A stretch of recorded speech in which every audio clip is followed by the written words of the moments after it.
Okay, let's talk about something lighthearted.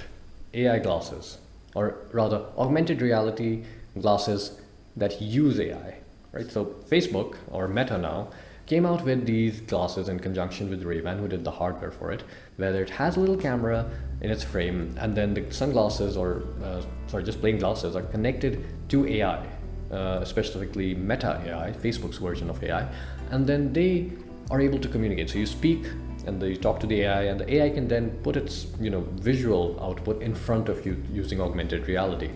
It's pretty cool, I think, but we got to see this moment at their unveiling. All right, we are also improving live AI. As we optimize battery and energy efficiency, Meta AI is going to transition from being something that you invoke when you have a question to a service that is running all the time and helping you out throughout the day. Now, to be clear, we're not there yet on all-day live AI use. This is one of the major technology challenges that we're still working through. But today, you can use live AI for about an hour or two straight. So to get a feeling for what this is like, let's cut to Chef Jack Mancuso, who's coming to us live from a kitchen on Meta's campus preparing for the after party. How's it going, Chef? All right, so what do you think? Maybe let's make, I don't know, what should we make? Maybe like a steak sauce, maybe Korean-inspired type thing, just to show what the live AI is like. Yeah, let's try it. It's not something I've made before, so I could definitely use the help. Hey, Meta, start live AI. Starting live AI. I love the setup you have here with soy sauce and other ingredients. How can I help? Hey, can you help me make a Korean-inspired steak sauce for my steak sandwich here? You can make a Korean-inspired steak sauce using soy sauce, sesame oil. What do I do brown first? sugar. What do I do first? You've already combined the base ingredients, so now grate a pear to add to the sauce. What do I do first? You've already combined the base ingredients, so now grate the pear and gently combine it with the base sauce. All right, I think the Wi-Fi might be messed up. Sorry, back to you, Mark. It's all good. And see, this is why you don't spend your time building bunkers on Hawaii and instead rehearse. But of course, I jest.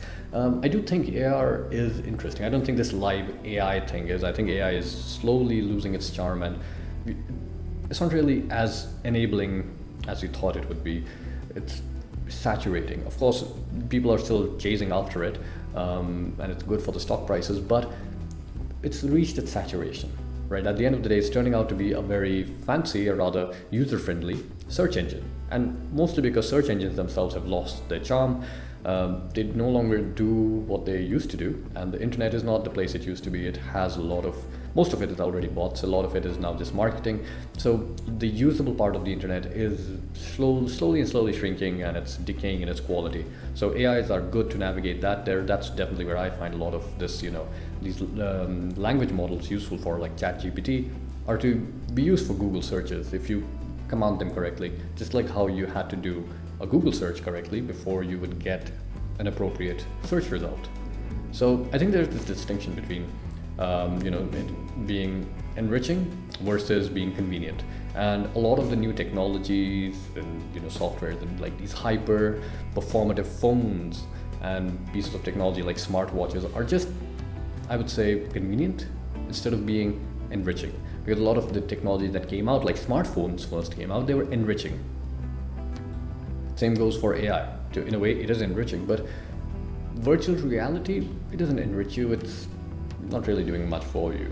Augmented reality, however, I think is a technology that will be enriching. It will put a layer of digital information, data that you can use while you're interacting with the real world. Now, of course, I think like cell phones themselves, they burn us out during the day. I can't even imagine having to keep like these virtual layers on into reality all throughout my day. No, I think I'll burn out even quicker, but who knows, maybe the younger generation will come even more attuned to using such technologies. But for now, I would say virtual reality didn't make it, but augmented reality definitely will have more of a catch-on. And there already is a bit of a use for augmented reality.